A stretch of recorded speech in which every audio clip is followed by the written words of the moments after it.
Yo, what's up, swag? And you already know what time it is, man. It's your boy, Keon Lar, aka KL Swag, back here with.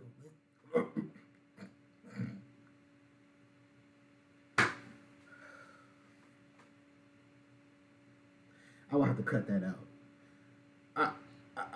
I would just have to cut that out, but let's start it over again.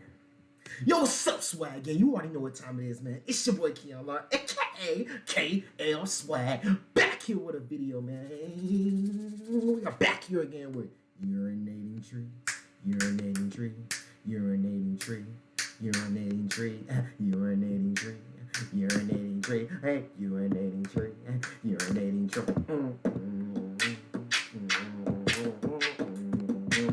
All right, let's get into it, bro. Look, man, this is November 26, 2007, man. Miami versus Pittsburgh Steelers, man. I know I got a lot of Pittsburgh Steelers subscribers and fans, man, as well, man. We trying to grow up this channel, not just a football channel, but it's not. All right, it's a football channel, but it's not a football channel. It's like it's overall, but majority of you guys love football as well, man. But anyways, man, a lot of you guys are a little, Pittsburgh Steelers fans on this channel, and Dolphins fans as well. Not too much of Patriots, but I need more of you Patriot fans on my damn channel as well. But anyways, man, let's just get into the reaction, bro. Urinating tree, hey, urinating tree. All right, let's get into it, bro. On a cold, unforgiving field. Damn. It's a setting told in stories throughout the world. In the fields of battle, this no man's land becomes a fight for mere inches. A rugby scrum where no one is left unscathed. On a miserable Monday night in Pittsburgh, we had such an affair. It's a shame that it had to be called football. It was far more than that. Those who saw this game witnessed greatness. Dirty.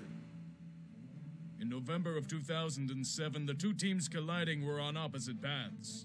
One team was thinking towards something greater. The other was just hoping for it all to end. On one side, the home team, the Pittsburgh Steelers. Fresh off a Super Bowl roughly 18 months earlier, they were in a transitionary phase. The longtime head coach Bill Cowher had just retired for young blood in Mike Tomlin. His first year had the group rebound to form, bouncing from an 8-8 campaign to a 7-3 start. They knew what they wanted. Another ring. True superiority. And their opponent was just an inconvenient bump in the road. The unfortunate souls who were to suffer this fate? The Miami Dolphins. Unlike the Steelers, they had been suffering through years without a true identity. Once Dan Marino retired, they had failed to find a competent successor. All the journeymen in the world couldn't fix it.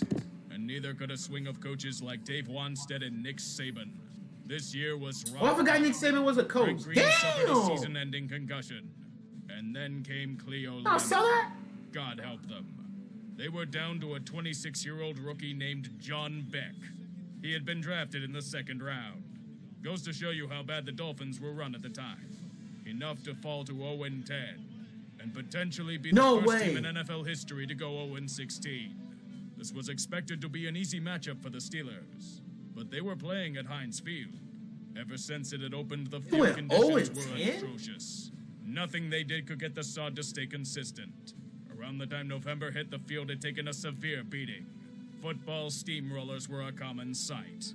Just like everything else in Pittsburgh, the grass probably died. It frustrated the team at every turn.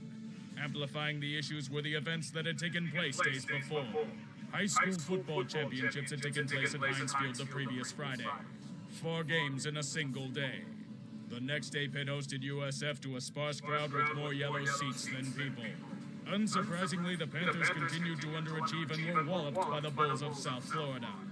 The real test of this field will begin after this contest. With their 7th game in 11 days coming up, the grounds crew were putting new sod on top of the battered field. Barring extreme circumstances, the field would hold up fine for Monday night. Except for one scenario. The rain. Torrential downpours struck the Pittsburgh region that day.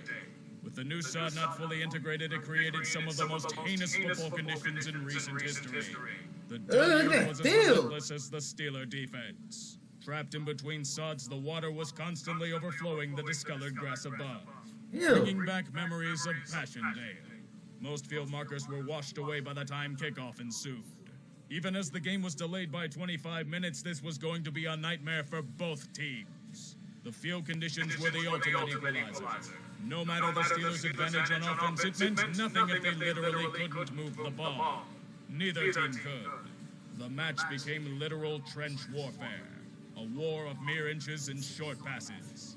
Divots, craters, and mud pits were the stars of this game. That and a quick interception by former Steeler Joey Porter on the first drive. Oh my God, that was a Miami's beautiful offense pick. wasn't much of a challenge. Even worse, by the relentless steel curtain ending most chances early on. This was even Ricky Williams' first game since 2006. And even he couldn't overcome the elements. But this was a hollow win. The game became a stalemate. The rain didn't stop, but drives always did. The punting was fierce. Both men giving their right legs a heavy workout. In normal circumstances, they would try field goals from around the 35-yard line. But in these conditions, it was near impossible. They would have to get closer. And they couldn't. At the end of the first half, the game would remain scoreless as the players retreated to the dry oasis of the locker room. It was unfortunate that they had to go back out there. The poor grounds crew tried their damnedest, even trying to remark the field, but it was to little avail. It still vanished. Oh God, that never gets old. I remember this happening live and just laughing. Oh, look how dirty that is. I have never seen anything like this and probably will never see it happen again. Such a dirty Wonder field. why this is a great game? This is why. The Steelers saw to end this match be bold. They would try to kick a field goal. On a normal day, a 44-yarder towards the river was a daring enterprise in itself. Tonight, they couldn't even set the ball properly. The field laughs at the terrible kick. But to the horror of the brave souls in attendance, Miami was doing the same in kind. Pushing down the field, getting into field goal range. They would try their luck as well, and be even worse off. Saving the poor kicker, there was a delay of game penalty. Bro, this is crazy, and it's 0-0 right now.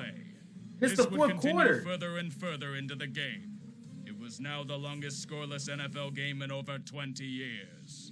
The plodding pace, like a horse trying to plow a dry field to plant the crops of victory, harkens back to the days of yonder, when men wore leather helmets. And the oh my gosh, who's gonna win this game? The clock would continue to tick down. The rain would continue to beat on the players. 0-0 in 4 The minutes, would 13 remain seconds. hypothetical quicksand. It had now become the longest game without points scored since the snowplow game of '83. Oh my Miami gosh. should know that well. They played New England in it. Offensively, what was the longest scoring drought since the '80s was now the longest since World War II. This final drive may be the Steelers' only chance to score points. Oh, Ben played? Penetrated the deepest of any team in this game, the red zone. But even had to try it again. A field goal. What should be a chip shot became the greatest challenge in a kicker's life. The field treacherous to run in. The Gotta ball get that. slicker than grease. And You gotta even if get that. everything was perfect, the shifting sod controlled them all. But fortunately, from the Damn. 2016, They won by a it would be field Detroit's goal. dishonor the next year. Pittsburgh, on the polar opposite side of the spectrum, would continue to push for the playoffs. They would succeed but falter on a final drive to Jacksonville in the wildcard game. On the same shitty field that hosted this gem. The Steelers would eventually solve their terrible turf issues, but what goes around comes around. Ooh. Especially when it relates to what they call the Mud Bowl. But we should refer to it as something else. The greatest game. That is. That literally was the greatest game, bro. That was a good Greatest game. We'll be right back after these messages.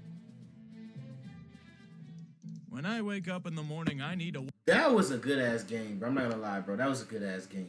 That really was a good-ass game, man. Y'all let me know down below what you guys think as well, man. That game went down 0-0 to literally a 3-point. Bro, that's crazy. But anyways, man, make sure you comment, subscribe. I love you guys, man. Make sure you click the like button. I'll see you guys in the next video.